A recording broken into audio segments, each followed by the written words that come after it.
Make your winning move today and bet at MyBookie. Use promo code Gators and claim your deposit match redeemable up to $1,000. Bet anything, anytime, anywhere with MyBookie.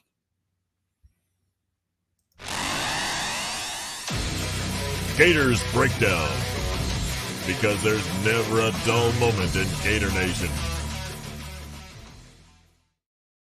The Gators Breakdown podcast is ready to go. I am your host, David Waters. You can find me on social media at GatorDave_SEC and at Gators Breakdown, coming at you on this Monday night here with co-host Will Miles. You can find the site readingreaction.com, on YouTube at Reading Reaction as well, and at Will Miles SEC on social media.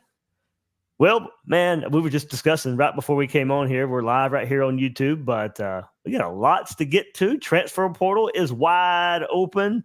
Not a lot of news, of course, for Florida as maybe incoming guys. We'll get into that a little bit, but of course, got to hit all the guys so far. And today is official the guys that are entering the transfer portal and leaving the University of Florida. We know some of the names already. That's kind of leaked out over the last few days. Guys already making their intentions well known.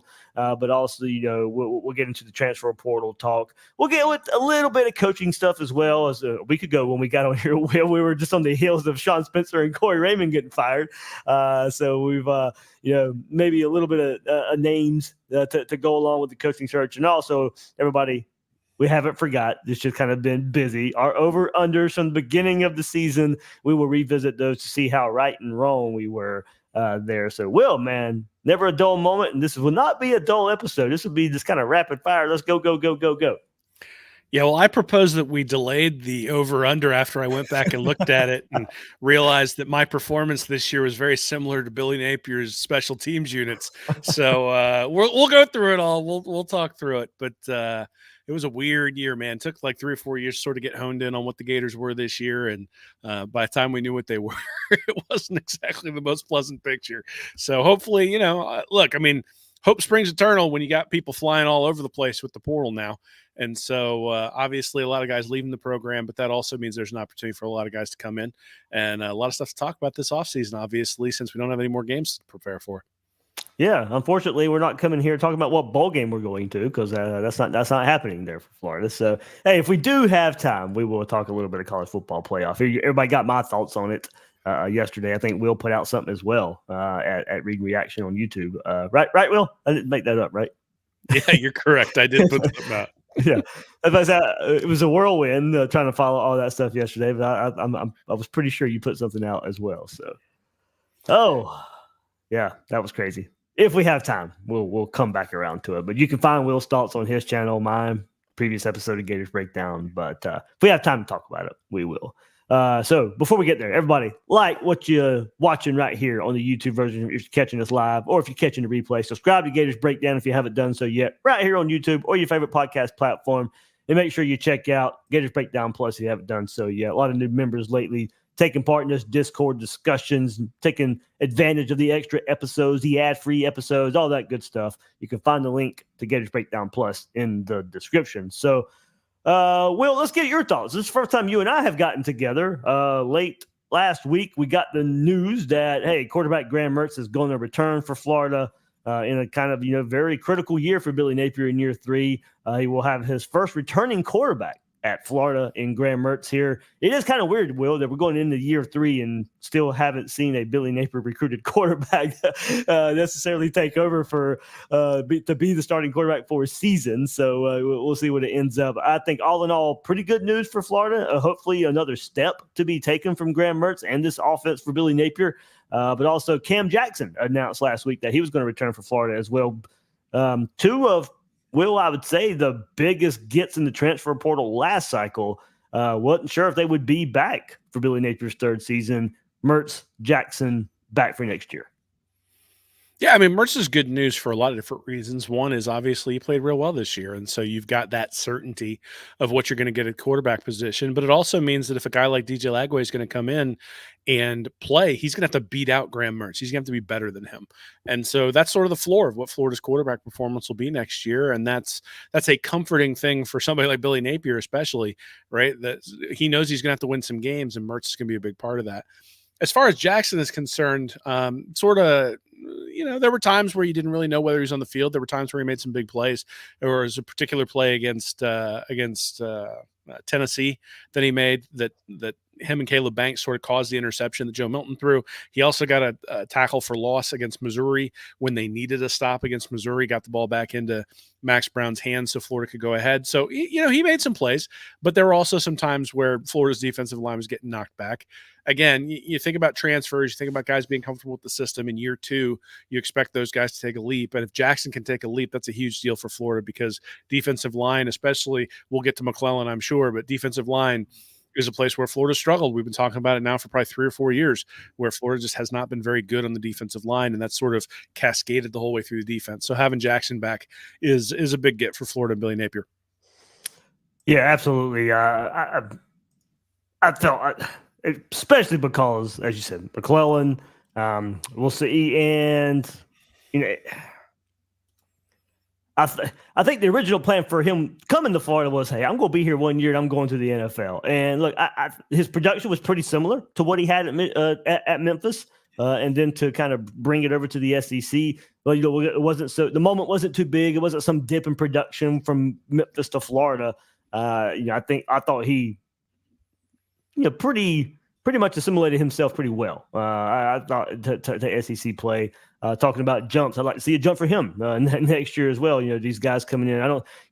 We'd be okay with the same production, but those guys coming back, if you want the defense to be better next year, they need to be better up front. Cam Jackson's going to be part of that. If we want to see this offense maybe be more consistent, that's Graham Mertz, and more maybe chances down the field, the passing game opening up a bit more. Graham Mertz is going to be a key part of that too. So 2 key cogs in the transfer portal last year. Since transfer portal is kind of the theme of this episode, back for one more year there with the Gators. So yeah, we'll just mention that. We'll start on the defensive side first. Chris McClellan and Kamari Wilson in the portal, 2 defensive standouts in Billy Napier's first class, no longer with the Gators. That's the part that hurts just a little bit. The 2 highest ranked players from Billy Napier's 2022 class, that transition class, and you don't get to see them finish their career at Florida. That hurts a bit. Both playing in their first seasons, not building off of it. Wilson didn't hardly play at all this year. McClellan produced about the same as he did his freshman season. Somebody we were really looking to take a big jump from year 1 to year 2. But let's go back to Wilson first. All 13 games as a true freshman, made 2 starts, had his college debut in the win over Utah. 39 tackles, 1.5 tackles for loss, 1 forced fumble, 1 pass breakup in his freshman season. There was talk that the staff might see him more as a linebacker moving into the 2023 season, a move that looked like he was not willing to necessarily make. That was the talk there. So then, Jordan Castell comes in, takes the job. Wilson had 1 tackle in the McNeese game that would set up, for him to be redshirted this season. And then pretty much, every time I got asked on Twitter, pretty much every week when the depth chart came out, I was like, guys, he's transferring at the end of the year. It's just where we're at right now. So red shirt, he did save a year for himself, and we'll see what that means for Kamari Wilson. Then Chris McClellan, a little bit of a surprise here. Appeared in all 12 games for Florida this season, made 1 start, finished with 23 total tackles, 7 of those solo, 1 tackle for loss, a half sack. He had 23 tackles as well in his true freshman season, so he pretty much duplicated what he had from his freshman season to his sophomore season. Like I said, somebody we were looking to have more of a role in this 2023 season, but you did bring in Cam Jackson. Of course, he was going to be behind him, but he had 2.5 tackles for loss in his freshman season, 1.5 sacks. He's got 2 years left, battling with Cam Jackson, Caleb Banks, Jamari Lyons, for who he was the guy who made the step in his second year, but his first year playing. But battling those guys for the majority of the reps. So we were just looking at those 2 guys, and like I said, being in Billy Napier's first class, the top 2 players of that class, that's where it hurts for me. Yeah, this isn't unusual for transition classes. Like if you look back at Saban's transition class in 2007, there wasn't a whole lot that he got out of that class. I think he got maybe 1 starter out of that class. Now, the issue is that he got a bunch of guys from the Mike DuBose era before him and then was able to just put together a monster class there for 2008. But these transition classes is one of the arguments against constantly churning coaches, is that if you go through a transition class every 3 years, you can't help but deplete the talent and the depth on your team. look, as far as Kamari Wilson is concerned, it didn't work out. IMG commit in the secondary. As bad as Florida's defense was, you would have expected him to be able to get on the field if he was really going to be all that great of a player. Look, they wanted to move him to linebacker. I mean, we saw they needed linebackers, so maybe that was more of a need than it was the best position for Kamari Wilson. At the same time, I mean, look, there was an opportunity for people to get out on the field last year, given what we saw. And the fact that we didn't see Wilson get out there, I do think says something about where he's going to sit and where he may end up. McClellan was a good player, especially his freshman year. I think, again, we were sort of expecting him to take a step forward this year. We don't see that. Banks and Jackson come in, sort of sliding in front of him, like you mentioned. Lions taking a step forward, but the thing is, a defensive line, you just need to be able to flash. You need to be able to make big plays behind the line of scrimmage and then rotate out. You're going to get tired in the SEC. We don't want you. You shouldn't be Gervon Dexter there taking 67 snaps against LSU and being completely gassed by the end of the game. You want guys to rotate in. So that one is a little bit of a surprise. At the same time, McClellan's an interesting case. So I was actually talking at the Gainesville Quarterback Club when he committed, and that was in between the Mullen firing and the Napier hiring. And he just randomly committed. There was no coach. And so you're like, all right, I guess this guy wants to be a Gator. That's what makes it surprising to me. As I look back at it. And on that note, Will, part of what I'm hearing about him is he just missed Holmes. He's missing Holmes. So, yeah. It's funny because, I literally got a question while I was there. How much of a difference can the coach really make in recruiting if we've got blue chips committing with no coach? I'm like, believe me, guys, it makes a difference. I don't know how to get this point across, but it makes a difference. But it was just sort of curious that he committed without a coach in mind. Like, you're like, oh well, maybe Spencer leaving impacted him, or maybe just the depth chart and all that sort of stuff. It's like, no, that guy, he to commit without a coach shows a lot of faith in the program, the system, all that sort of stuff. And so it's interesting that he's one of the guys who leaves. But like I said, I think transition classes, you expect there to be a lot of attrition. You expect there to be you're not expecting to get impact players out of there, or at least not a lot of impact players. Think about guys like ETN and Shamar James, who came in that class. Those guys have kind of been impact players. So in terms of Florida being able to get production out of that transition class, they certainly have thus far. Obviously have to hold on to those guys and have to see the same kind of impact from the bump class and then from this 2024 class coming in. But transition classes are always sort of squirrely. You don't really know what you're going to get out of those guys. And, so not a huge surprise to see the attrition that you're seeing, especially, look, it's a new day and age with the transfer portal, right? It used to be 2, 3, 4 guys maybe would transfer off your team at the end of the year. Now we're looking at, it was interesting that before the Florida State game, you and I are both there. They did the senior day introductions and 3/4 of the guys who got introduced were juniors. Yeah. I'm sitting there about halfway through going, well, that guy's got eligibility left. That guy's got eligibility left. That guy's got eligibility left. COVID year kind of screwed all this up too. So. Well, it sort of did, but I'm still sitting there going, these guys all have a year of eligibility left, or a bunch of them do. And they're all going out on senior day, which suggests to me that they've already been told, hey, portal it up. So they got to make room. It's funny. I'm looking right now. My numbers has Florida at 22 available scholarships at this point, given what their roster is. I might be off by one or two. I think it's 11. I think it's 11 scholarship players maybe who've put their name in the portal. Yeah. So but with the guy, so I'm actually including the guys who got introduced on senior day. Oh, okay. So I have a count of 19 when you count the seniors who are coming off the rolls too, which puts them at 63 total scholarships, 22 left over to get to that 85.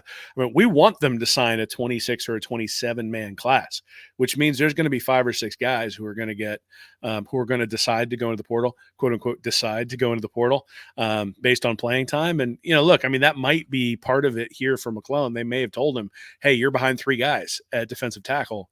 Just know that. And then looks at it and says, hey, that's not a place I want to be. I can go start someplace else. And it's worth making that change.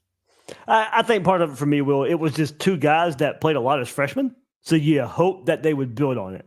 Granted, I get the part of, and I was gonna go there too with the transition class. You do have a lot of movement from that class all in all, but kind of weird to see how much those guys played as young, freshmen and not be able to build on it. Look, Sean Spencer got fired, so development may come into that for McClellan a bit. Like, he had gained some weight from last year to this year as well.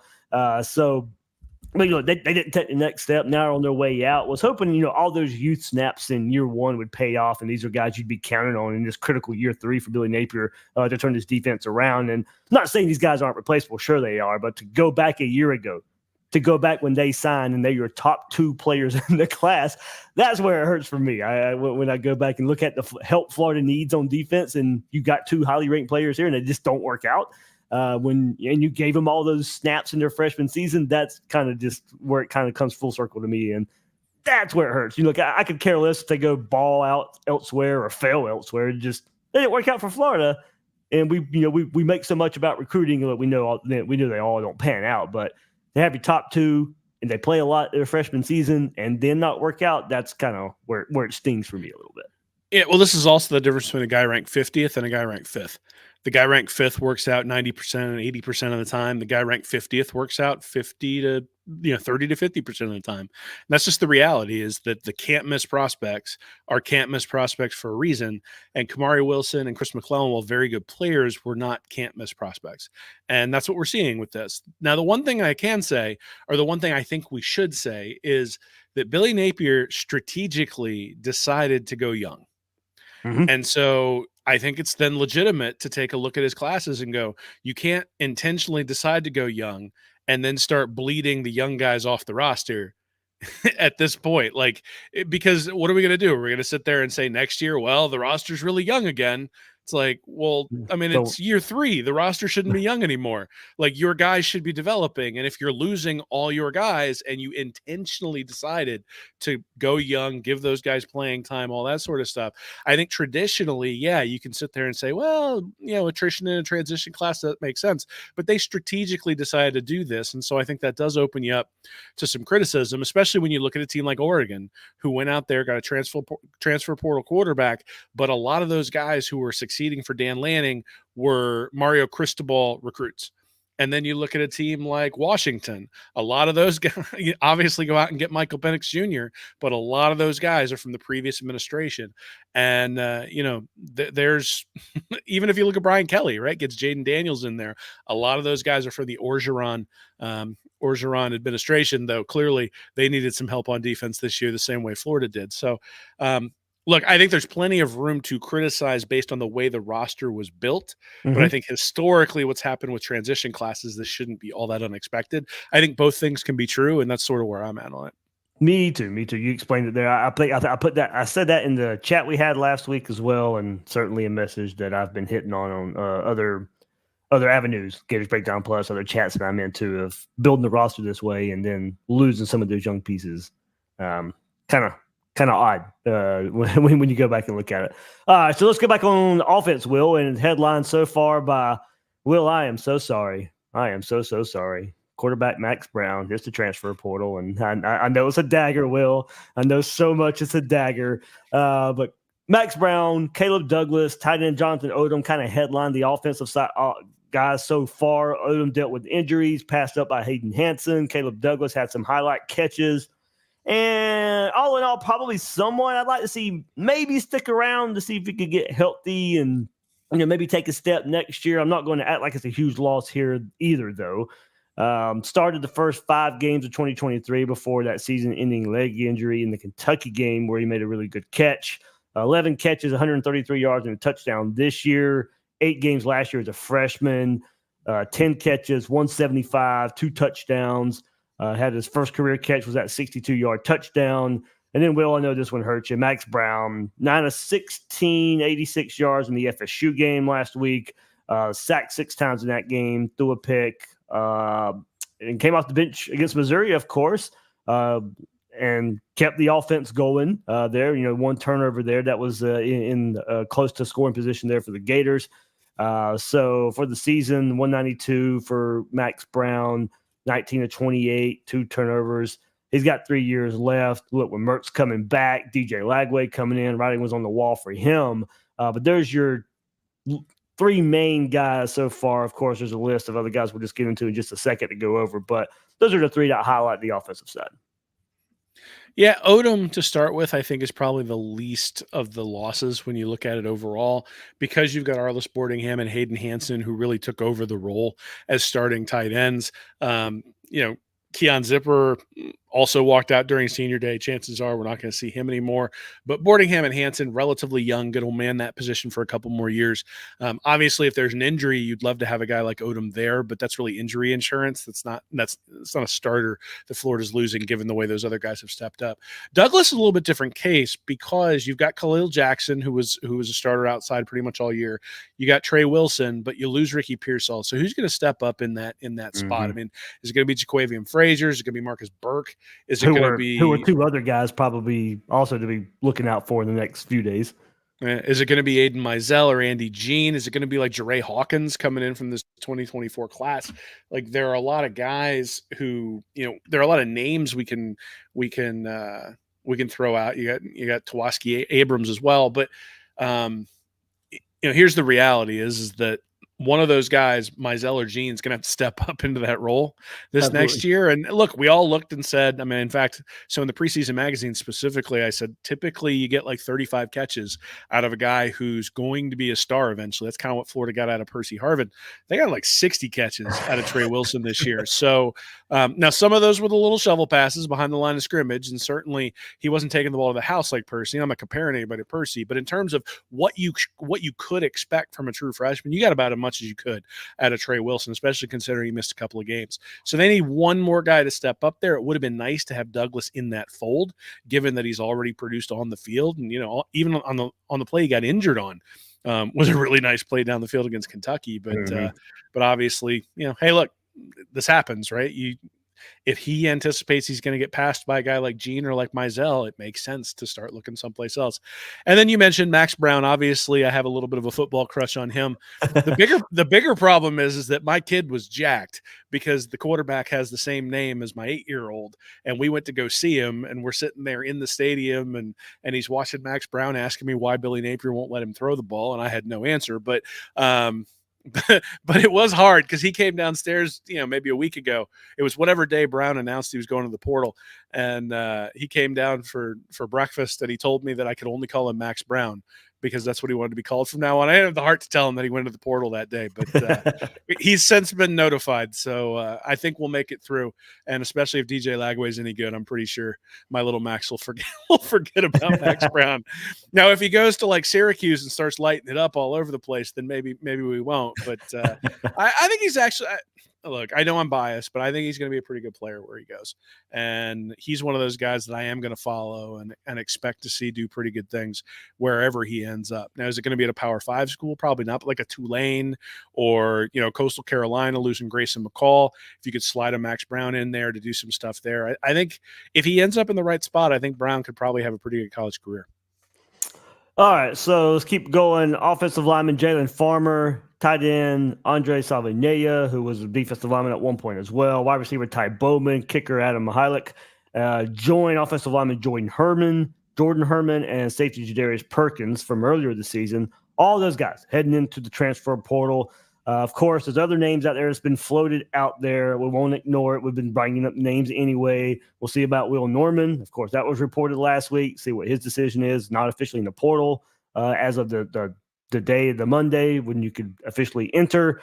Would hurt to use another interior defensive lineman as we're talking about right here from Billy Napier's first two classes, highly ranked defensive linemen. It would sting to lose two of those guys, and also of course Trevor Etienne. We all know the names out there to watch for the transfer portal. Still hearing it's likely he's on his way out, but look, until it's officially in, until we officially hear it, there's a slim chance that it doesn't happen. But of course, just want to keep you guys informed of still what I'm hearing down. It's still supposed to happen of him entering the portal. Hopefully, it does not.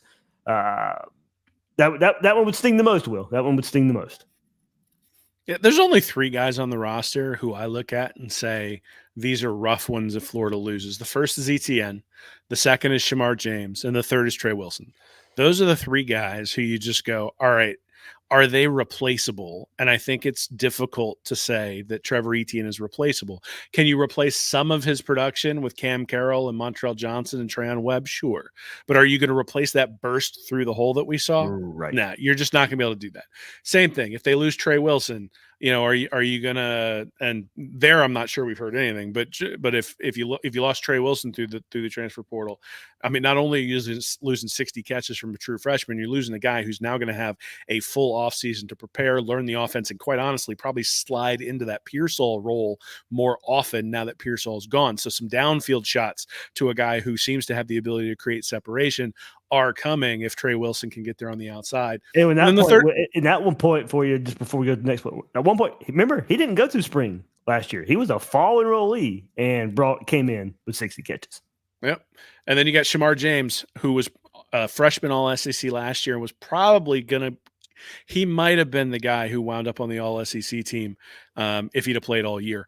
Obviously gets hurt before the Georgia game because of that turf, and then can't, isn't successful during that game, and then has to stay out the rest of the year. So doesn't get those accolades, but he's a guy who, I mean, Florida's defense wasn't good all year, but it went from like not good to atrocious when Shamar James went down. Yeah. And having him at middle linebacker, making the calls, patrolling that area is key for this defense, especially next year. So to me, those are the three, right? I mean, yes, you would like to hold on to a lot of these guys, but like I said, we don't really know which guys Billy Napier and company are saying, hey, maybe you should go to the transfer portal, versus the guys that they go, no, stay here. We want to convince you to stay here. I think ETN, Wilson, and James are certainly three of those guys that we know they're trying to hold on to. And so when they leave, obviously that is concerning, or if they were to leave, that is concerning. So hopefully that won't happen with ETN, and hopefully won't happen with those other two either. And we'll have all three of them back on the field next year, because to me, especially in the world of the portal, there is going to be an opportunity to get essentially replacement level players at just about any position you want to get.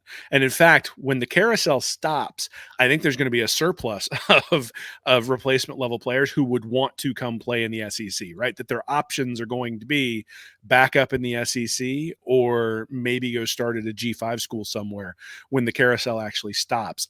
I think, there's going to be spending on the front end for the really truly elite players. Like if you want to go get Walter Nolan and bring him in at defensive tackle, that's going to cost some NIL dollars. But there are going to be some guys on the back end you're going to be able to bring in for depth, guys who maybe will take a step forward, that you can see a jump from where they left to coming into the Florida program. So there will be some opportunities to hit on those sorts of things. And given what we saw, especially on the defensive side of the ball, I'm not sure there's anybody you can say is played above replacement level last year, like where you just sit there and go, oh no, that guy leaves, we can't possibly deal without him, except for, like I said, Shamar James. So while I'm disappointed that a guy like McClellan or a guy like Kamari Wilson or even a guy like Jadarius Perkins, like while it's disappointing that those guys are leaving, I still look at it and I go, yeah, I think we can find someone who's equivalent in terms of performance and maybe even better, given all the players that are going to be in the portal. All right. So going there, just kind of wrapping it up. Now, Billy Napier's first class is 2022 class. 7 high school recruits out of the 18 are no longer a Gator. As we discussed, transition classes, always weird, but you don't usually get a ton of production out of them, but stings when the top 2 players, and maybe the best in the class, ETN would be out of it. That would sting. And then, of course, on the other angle of this, Kingsley Aguakan entering the NFL draft. And look, the way Jake Slaughter played this year, of course, I just think that would just probably a make sense move there for both parties. Aguakan, good luck to him as he prepares for the NFL draft. Hey, we do have some good news as far as the transfer portal goes. A big visit coming up this week for Florida. We'll get into that on the other side here. But hey, if you found a $100 bill on the ground, you wouldn't just walk past it. So don't pass up a chance at easy cash with MyBookie. MyBookie has the biggest online selection of odds and contests to fill all your sports betting needs, anytime, anywhere, so you can turn that sports knowledge into cash in your wallet. Bet on the NFL, college bowl games, or play for a share of big cash prizes in the weekly blackjack tournaments. If you've been waiting for the right time to get in on the action, well, that time is now. Make your winning move today. Sign up at MyBookie, use promo code Gators, and claim your deposit match, redeemable up to $1,000. Again, that is promo code Gators to claim your bonus. Experience the thrill of sports betting right from the comfort of your home. Bet anything, anytime, anywhere with MyBookie. All right, well, so we will stay on the transfer portal and the good news of the current top-ranked defensive lineman in the On3 transfer portal rankings. University of Penn defensive tackle Joey Slackman will officially visit Gainesville this weekend. Now, I didn't see Walter Nolan's name on that list, so we would know he would be the top. But okay, here's the second top. If we go through On3's transfer portal rankings right here. But Joey Slackman, 6'4", 300 pounds, visited unofficially back in the Arkansas game. Like what he saw, has a good bit of scholarship offers from Power 5 programs, including Florida. Recorded 50 total tackles, including 12 for a loss and 4 sacks this past year. His 90.1 overall Pro Football Focus grade led all FCS defensive tackles, as did his 92.8 run defense rating. He posted 18 pressures as a pass rusher, which tied for 36 among FCS interior defensive linemen. Posted a Penn, had a 64 overall record, 3-4 in the Ivy League, but he's first team all-conference selection. Currently one of 4 finalists for the Ivy League's Defensive Player of the Year award. As a former wrestler at Penn, Will switched to football a couple years ago, was named 2022 All-Ivy honorable mention after starting all 10 games, tallying 49 tackles, 4.5 for loss. In his 3 years at Penn, the senior has recorded 115 tackles, 25 tackles for loss, 11 sacks, 3 passes defended, 2 forced fumbles, and a block kick. Will, the offer list goes Michigan, Washington, Missouri, Miami, Pitt, USC, Florida, a lot of other schools in the mix. Yeah, it may be an Ivy League, it may be FCS, but a lot of big-time programs are taking notice. His first official visit will be in Gainesville. Will, I say this is oh so important because we go back to a year ago. We go back to the transfer portal cycle, and we saw high-profile guys make one visit and not come out of that visit without committing. So Florida hopefully can put in some work. As far as I know, this is the only one he's scheduled so far. Florida has a great chance of wrapping this one up this weekend, not letting him get anywhere else for a big, big, big position of need. Well, you're very optimistic about the chances. I hope you're correct. That was an optimism. I said you have to get it done. I didn't say they will get it done. So next week we'll be coming back going, he went to Alabama or whatever. So, look, Florida has an enormous need at defensive line, especially interior defensive line. Slackman, 6'4", 300 pounds. So he is an interior defensive lineman. Allows some of the guys who are playing out of position to maybe shift outside a little bit more to that defensive end.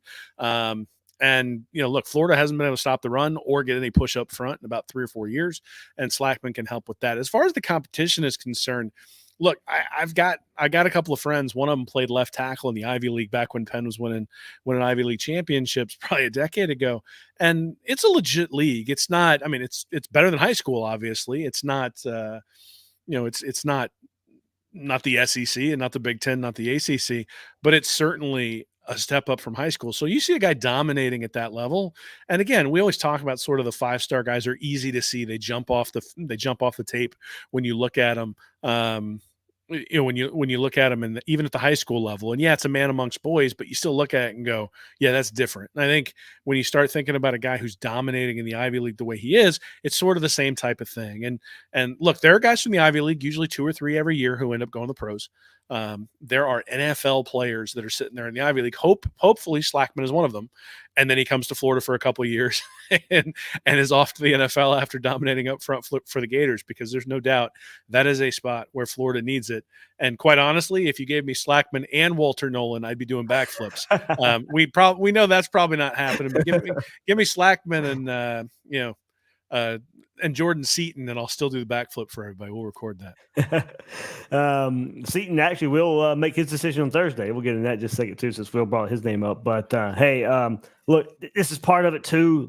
We came together last week and off the heels of coaches fired, and Sean Spencer being one of those. Florida still does not have announced a defensive line coach hire. So I just mentioned how important it was for these guys to get the first visit, have them in. But you'd hope to have a defensive line coach hire made so they can talk, they can meet for the first time, and hopefully that would go a long way. If you don't have a guy here on campus this coming up weekend and one of your biggest targets on campus, hopefully that doesn't hurt you too much. And hopefully, he doesn't make a decision if he goes visit somewhere else to commit, maybe get so impressed this weekend, but maybe he has to wait on the hire. I don't know what the timeline is for the hire. I know Florida would love to have it in place, or at least a name in place this weekend. But having a guy like this on campus this weekend, it'd be ever so important. Yeah, I gotta be honest, man. Unless the new hire is still playing in games that mean something, they need to get somebody in like pronto. Right. Like to let people go and not have the next person in line. Like I don't think there's any rule about tampering with coaches, is there? Like they should have had back channel conversations. They all have Jimmy Sexton as an agent anyway. Just bring in Sexton, talk to him, figure out who's out there, negotiate that stuff, and have him in there. I mean, Clemson just hired a couple of new people today after they had let their coaches go, right? And so they let their coaches go late last week. So and Chris Rumpf, whose name was in the mix for Florida, is at Clemson now. So the deliberate approach is not successful here. And like I said, if they end up bringing in guys from Michigan, or they end up bringing in guys from Washington or Alabama or Texas, then okay, I will take that back. But the deliberate approach in many of these things, I think, has been disappointing because look, yes, it's great if your prospects send tape and you get to evaluate the tape, and there's a humility in the fact that they're willing to send that and all that sort of stuff. At the same time, like when you're a 5-star prospect and you got 14 programs after you, you don't have to do what everybody asks you to do. You don't really need, nor should you have that level of humility. And I think sometimes an arrogant streak is actually a good thing for a football player, and same thing for a coach. And they just need to speed it up. I think it's to have big time recruits on campus without their position coach in place is a problem. They need to bring in somebody in. They need to bring him in fast, and not just bring in a guy to bring him in, but they need to bring in the right guy for that position too. Shouldn't take 17 job interviews. You've been around long enough. You should know who those people are, who you're going to target. And look, if it is Chris Rumpf and you just got beat out by Clemson, who was second, third, and fourth on your list? Because those people should have already been contacted, and they should have somebody in Gainesville by the end of the week. That's sort of the way it is. Yeah, sense of urgency has kind of been, something that I've hammered home, a little bit more behind the scenes, but here as well, when you and I talk. But hey, we'll keep it right there, defensive line, and I think Elijah Robinson was a serious contender to replace Sean Spencer. He was at Texas A&M. He was an interim coach when Jimbo got fired. But since last week, though, Syracuse hired UGA DB coach Fran Brown as their head coach, and now he's making Robinson the defensive coordinator at Syracuse. So that one won't happen.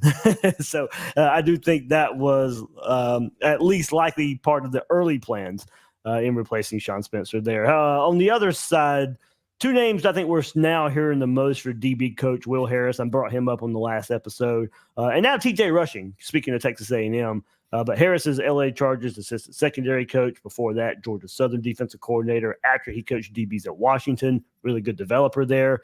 And then you go to the other side for Rushing.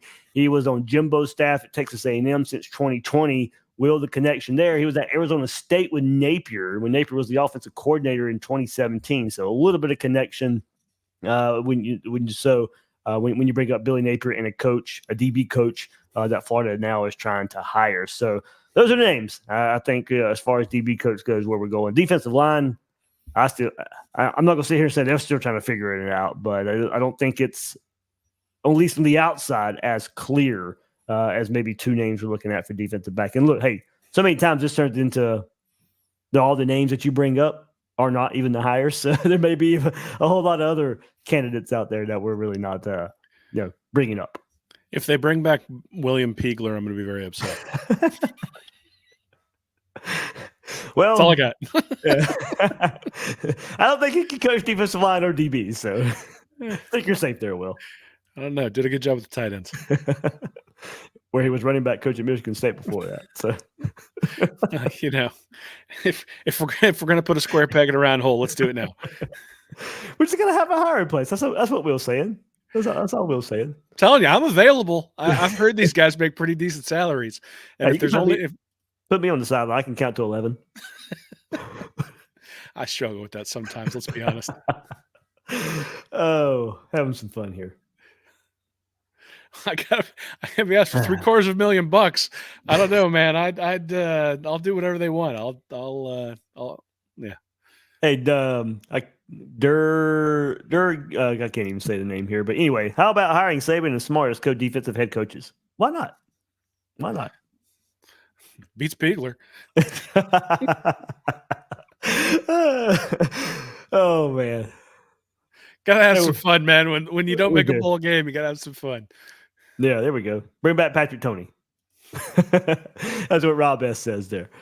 Hey guys, thanks for the laughs. Good fun here. We can have some fun. We can have some fun sometimes. Hey, we're gonna have even more fun. Will and I are gonna go back. We're gonna go back. Look, we should have done this last week in a way, but the firings kind of punted this one to this week.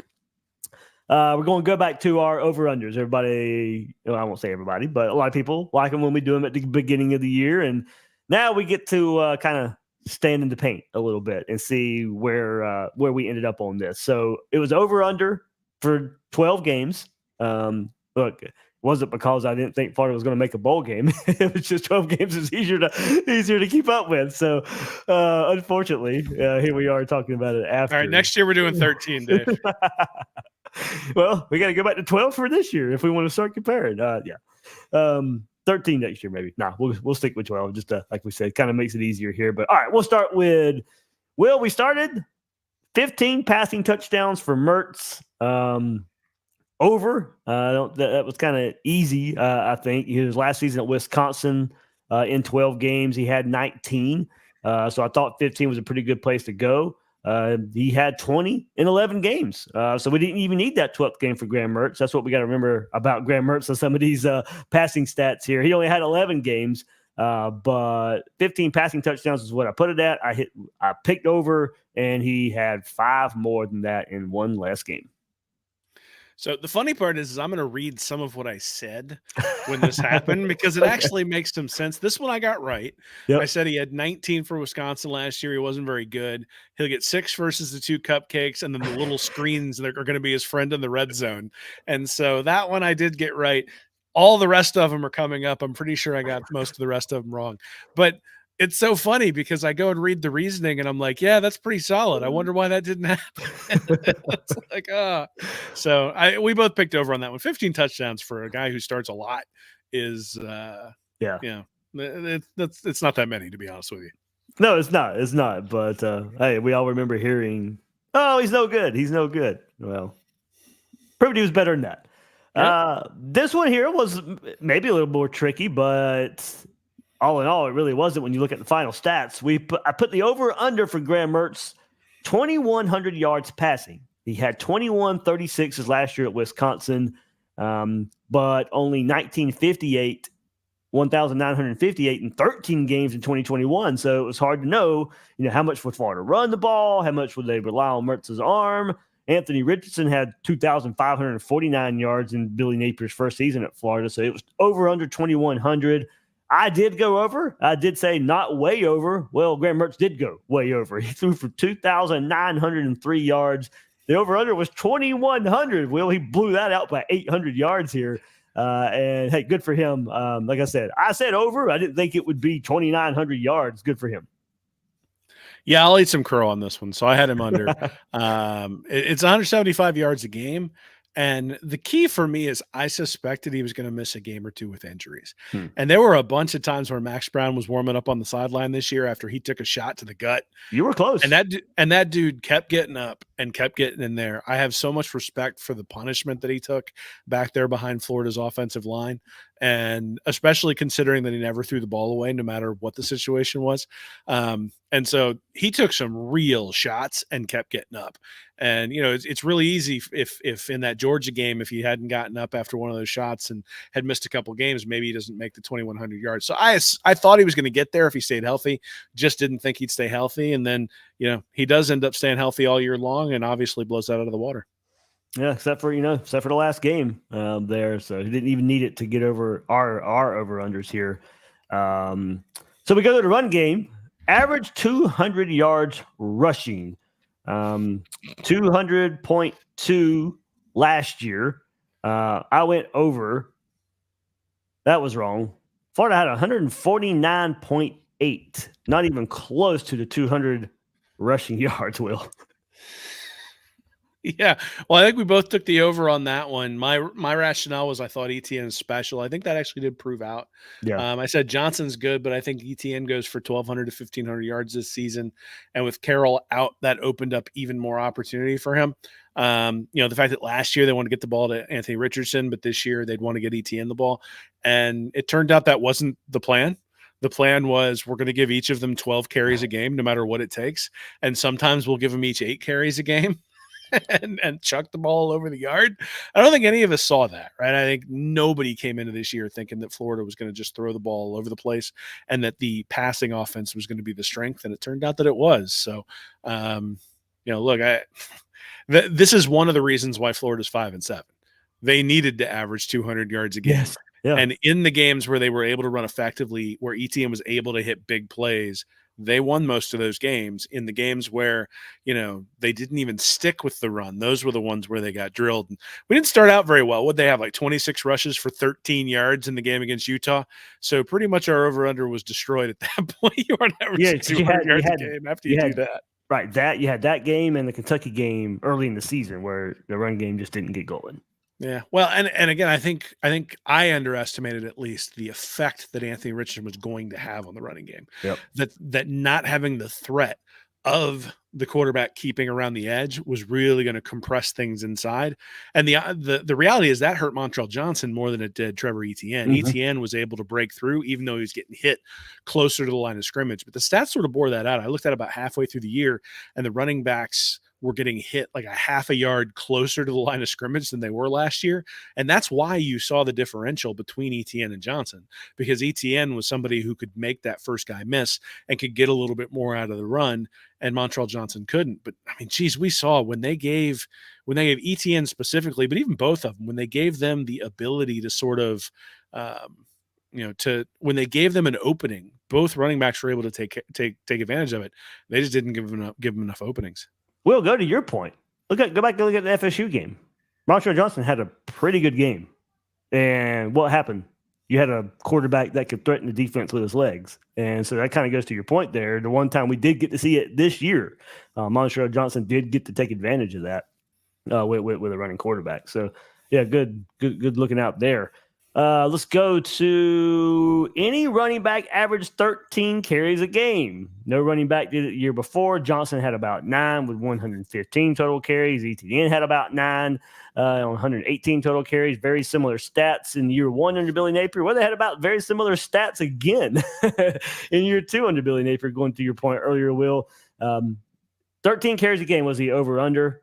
Montrell Johnson had 12.6. So if you want to round up, give it to him. Etienne had 12, one less. I had both getting around 15, so I was off on that one. But as far as the over-under goes, Montrell, 13 was a pretty good number to hit it at, Will. Yeah, I think Etienne probably would have gotten there if he hadn't hurt his shoulder, right? He had those couple of games where he was one where he missed and one where he was protecting the shoulder. Correct. It was going out of bounds. I think he probably gets there if that doesn't happen. At the same time, you kind of expect that for a running back, that they're going to get dinged over the year, which is one of the reasons why 13 runs for an over-under is a challenge when you've got a team that's going to give it to the running backs as much as Florida does, is that the expectation was they were going to try to be physical, and that took its toll over the course of the year. So, yeah, I took over on that one. We can maybe give ourselves a push. I think 12.7, you round that up to 13. I'm all right with that. Yep. So it's the only other one I got right, so whatever. Hey, this one may be a little bit surprised, but some people were catching on with it. Any wide receiver, 45 catches. 45 was the over-under. I went over with Pearsall getting it. And hey, he did. So Pearsall had 65 catches. Wilson had 61. So you had 2 receivers go over that 45-yard or 45 catch mark. Pretty good there for what we were wondering coming into the season. Most had pegged Wilson to be that true freshman breakout receiver. I think most also thought they'd see more Mizell. They'd see more Andy Jean. Will, you called that one. In preseason, a lot of people were hyping up all 3 freshman receivers. You were kind of pumping and tapping the brakes just a little bit about, hey, maybe not all 3 of them. But we did. Hey, look, the one that was the highest ranked, ends up being the one that shows out the most here. Comes in late, as I said earlier in the season, comes in fall camp. Only had 4 less catches than Ricky Pearsall, as you said, some of those pop passes, but Pearsall was the benefit of a little bit of those as well. But hey, for a true freshman to come in 61 catches with Pearsall having 65, it lets us know this passing game did expand a bit. You had 2 guys that you could rely on in the passing game. We saw Boardingham, have that midseason stretch as well. It did seem like they were able to identify some more playmakers in the passing game. And when it was all said and done, they had 2 receivers go over 45 catches. Yeah, well, look, Pearsall's catches weren't cheap. I mean, 14.8 yards per reception. The one where, Mertz forced it into him and we got the Jordan catch or the Jordan logo on the catch, which is just an unbelievable catch that they'll be playing over and over on highlight reels for years. Obviously I took the under in this one mainly because Pearsall only had 33 catches last year. I think I have this memory of him, and he was the main target, but there was this memory of him being this guy who was just gobbling up 6, 7, 8 catches a game. And that's not what happened last year. It's absolutely what happened this year, but it's not what happened last year. The interesting thing is this really, I think, is a function of Florida averaged 33 passing attempts a game and 35 rushing attempts a game. So typically Napier has been far more rush heavy, and for various reasons, he was not as rush heavy this year. A lot more balls in the air. And when the ball went in the air, it went to Trey Wilson, it went to Ricky Pearsall, at least to start with. The next most was Montrell Johnson, who had 30 catches. So it was either a check down to the running back or it was Pearsall or Wilson. Every once in a while, Boardingham or Khalil Jackson would get into the fray a little bit. But, the reality was it was either a check down or it was one of those 2 guys. And when that's the case, when you've got 2 guys who clearly are head and shoulders above everybody else, you're going to hit those marks. And so that's why Florida wound up over. Yeah, and we saw it too as the season went on. But really starting with that Georgia game, Wilson being very integral for that first design drive. They wanted to get the ball in his hands for the offense to put a touchdown up early in games.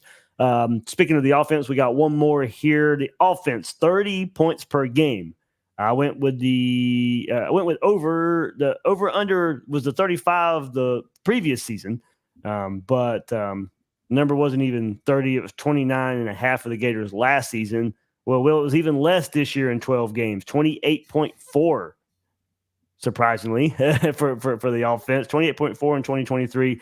I went over and got this one wrong. I thought they hit over the 30-point mark, right there at 28.4. Yeah, I said over, but barely. Yeah. And really what it came down to was for all of Anthony Richardson's positives, they didn't convert all the yards into points last year or 2 years ago, I guess now. And I looked at it and I thought Utah, Tennessee, Arkansas, Vanderbilt, and Missouri had bad defenses. I think Missouri wound up being an average defense. Tennessee actually wound up better than I thought. But Arkansas, Utah, and Vandy obviously had bad defenses. And then LSU had a bad defense. So if I were to look back at the defenses Florida was going to play this year, I would have said, yeah, I still think they should have gotten over 30 points per game. But obviously they sort of fell flat on their face against Utah, fell flat on their face against Kentucky. And the ironic part is that the place where they didn't get this done was not putting up 45 against Charlotte.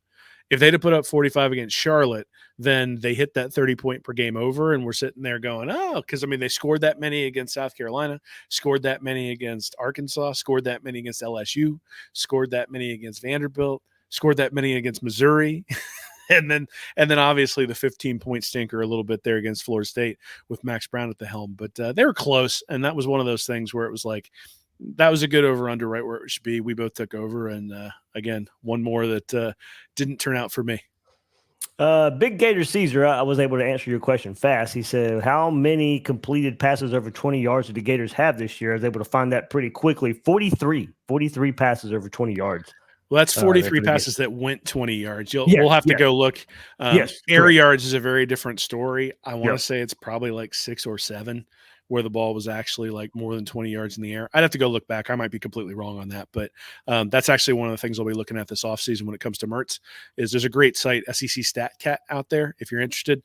It's a couple bucks on Patreon to get access to the stats, but it's well worth it if you want to look at that sort of stuff. He's got breakdowns of the different depths, basically air yards. Now, what I will say is his average depth of target was like 6.5 yards from the line of scrimmage. And for context, Anthony Richardson's was up over 9 last year. So definitely a lot more dinks and dunks than we saw in year 1 under Billy Napier. Yeah, if at least, for going to Will's point of passes that gained at least 20 yards. whether it be in the air or catching runs. 43 of those. So there we go. All right, we'll go to the other side, and it's defense. Oh, Lord, I guess we do have to talk about defense, don't we? We set the over-under 25 points per game. I went with the over. I said I see 26 to 27 per game, and look, it hit 27, basically 27 and a half points a game this season. The Gators gave up 29 points in 13 games last season per game. So they, in some ways, Will, did improve over last year's defense when you take the 12 games in totality here. But either way, we set the over-under at 25. The Gators had 27 and a half. I said over, barely, and it hit. Hey, I got this one. Finally. Here's what I wrote. I go, there just isn't any real reason to believe this defense is going to be locked down. I think the complete bus will be gone, but Armstrong is going to give up some big plays. Those will lead to some shootouts. Little did I know that it should have said those will always lead to some shootouts. But yeah, this is one that I got right all year long. I sort of looked at Armstrong's profile and said, I think he's going to give up a bunch of big plays. And then the fact that Florida couldn't get any pressure, which will be the next one that we talk about, was problematic. And the big plays came more often than even I thought there'd be. Yep, we set the over-under at 30 sacks. The Gators got 22. I got it wrong. I went over 30 this year. Look, I thought Armstrong's reputation for being a more aggressive play caller would get the defense there. Florida only had 23 sacks last year, so they had one less this year. I was way off, and I picked the over on this one. I thought they'd get there just because, hey, look, Austin Armstrong did it at Southern Miss. We went back and looked. Even Will, going back to and seeing all the explosions that he gave up, we still saw there were sacks involved in Austin Armstrong's defense at Southern Miss, not at Florida. Yeah, Southern Miss had 3.3 sacks per game last year. Florida only had 1.8. So it was right in the middle. You'd be at 31 sacks, and then Florida had 1.8 sacks per game this year. I thought Newman-Milan take a big step forward. He kind of did. 11 and a half tackles for loss, 7 sacks. There were some times where you'd like to see more, like get up to the 11 or 12 mark. But the big problem for Florida is their next highest sacker after Newman-Milan is Derek Wingo with 2.5 sacks. You've got Tyreek Sapp with very 2. sparingly. You think about that, yeah. Well, but here you got Wingo, who's coming on a blitz to get the sack. You got Jadon Hill, who had 2 sacks. Scuba Williams had 1. Shamar James had 1. So the only guys on the defensive line, you got Caleb Banks with 1, Kelby Collins with 1.5, Chris McClown with 0.5, TJ Searcy with 0.5, and then you got Cam Jackson didn't have any, and then you got Newman-Milan with 7. Desmond Watson had a sack as well. So the defensive line just did not get the job done when it came to getting the quarterback. You want to get maybe like 2/3, maybe even 3/4 of your sacks from the defensive line. If you've got a linebacker who has like 8 or 9 sacks to go along with a defensive line that's playing pretty well, okay, that's all right. But gone are the days of having Ja'Kai Polite and Jabari Zuniga on either side terrorizing the quarterback. Even Newman-Milan, I think, was sort of serviceable. Like you think about a guy like if Justice Boone would be on the other side. Yeah, maybe makes a difference. Yeah. But that's also part of the problem, right? Is that this staff itself needs to build up the depth to where you can take an injury, because there are always going to be injuries, and you get an injury at an area of need. We were even talking edge rusher was a place where they were looking for people last year in the spring, specifically in the portal, didn't really bring anybody in. And then you get the injury to Boone, and all of a sudden you can't get any pass rush. It just killed them not being able to get to the quarterback. It was basically a constant. And the fact that Wingo is the second highest sacker, is indicative of they had to bring guys on the blitz, and when they didn't get home, it was a mess. So, hopefully, what do you set the over under for next year? Like 14? Like, is that where? Ooh, so we could go ahead. I guess we'll see who they bring in the transfer portal or something. But just to have fun with it, they had 22 this year. I'll probably set it at 23 next year. Oh my goodness, 23. Dude, if they don't go over 23, Austin Armstrong is getting escorted out of town by everybody in Gainesville. Like that, 23 ain't gonna get the job done, man. 23 last year, 22 this year.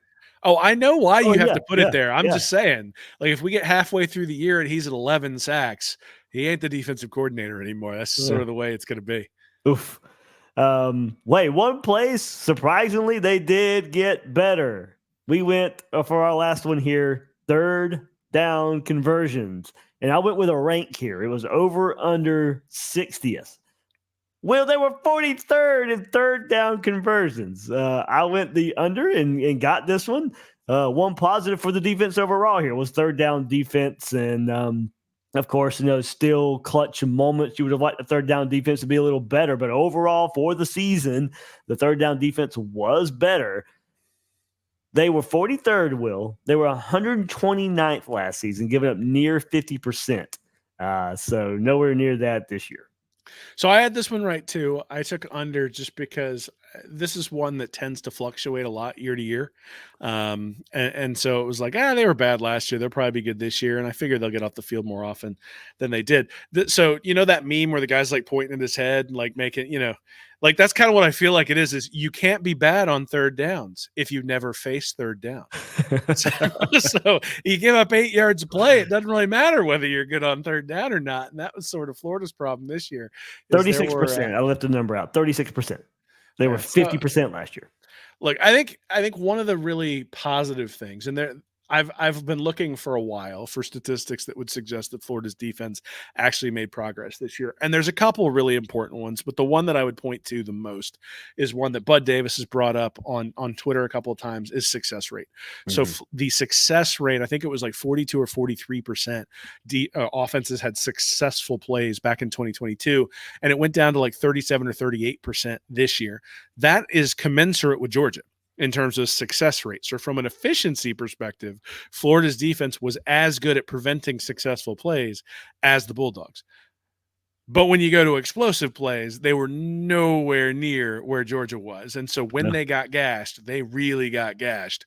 And that was sort of what cost them everything. So if you think about that, Austin Armstrong is a guy who does tend to get gashed, so it's not going to go away completely. At the same time, I think we all expect there to be more pressure next year. I expect him to have his own guys when it comes to defense. Obviously, that's why they got rid of Spencer and Corey Raymond. And so I think there is a little bit of hope for this defense given success rates, because the point that Bud's been making, I think it's a good one, is that success rates tend to be the more stable statistic, and explosives tend to sort of ping pong around a little bit. But, they don't seem to ping pong around all that much with Austin Armstrong, which is my overall concern, is that he seems to be pretty consistent in terms of giving up those big plays. And you look at teams like Georgia, and they stop the run up front. They're never the leaders in disruptive plays behind the line of scrimmage. They're never sitting there just terrorizing the quarterback by bringing all sorts of blitzes and stuff. They just have a secondary that can hold up for the amount of time the defensive line takes to get to the quarterback, and they don't give up anything big. Like, to me, the enduring image of that game, I think Nick Knudsen texted me right afterwards. It was a fourth down. They threw one out in the flat to Trey Wilson. It looked like he was open and was going to get the first down. Georgia linebacker came over and brought him down two yards behind the line of scrimmage, changed possession. And I'm sitting there going, they never miss a damn tackle ever. And so to me, that's going to be the key this year is Florida's going to have to work on tackling. And, thankfully everybody should be fresh because they haven't had all these bowl practices to wear themselves out. So when spring practice comes around, I fully expect like full-time, big-time pads. And, they're not going to look like the knight from Monty Python anymore. Just sort of, both arms cut off, chucking themselves into the running back. Like there's going to be some wrapping practices going on in the spring. I want winter conditioning. I want those guys out there at 5 o'clock in the morning when it's 32 degrees. Whenever we get 30 degrees here in Florida, but there and 100 degrees over the summer. Yeah, whatever. If you can tackle someone when it's 100 degrees, 98% humidity in the middle of Florida, you can tackle somebody any time of year. They're slippery by the time it gets to June and July out there. Oh, all right. Good episode right there, Will.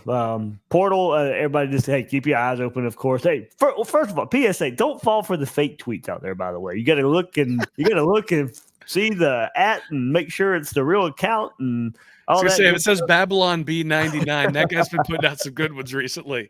Like he almost got me on one the other day, but he's got me laughing out loud a couple of them. He had minus with the emoji with the sunglasses on the other day after the decommit. I was like, okay, that's pretty good.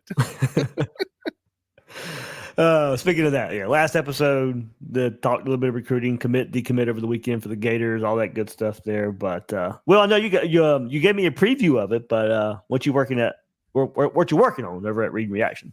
Yeah, so I've got like 9 different things that are going on in my head, but one of them is that there's been a lot of talk about Napier's in-game coaching, and I wanted to take a look and say, all right, for the dominant coaches out there, and really the the coaches historically, is the in-game coaching really that critical? And I think it's interesting some of the things that I found in terms of there's just some stuff I think you have to do before you even get into the game to make sure that you're going to be winning at a high level, and I think you can really start to see that when you look at guys like Urban Meyer and Nick Saban and Steve Spurrier and those sorts of guys. So hopefully I'll have that up tonight. If not, I'll have it up tomorrow, and it'll be a good look at sort of where the hope comes from for Billy Napier in terms of building and what he's building on the field.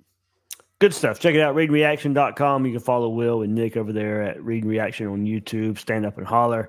Their weekly show going on over there on YouTube. So that'll do it for this episode of Gators Breakdown. I am your host, David Waters. You can find me on social media at GatorDave_SEC.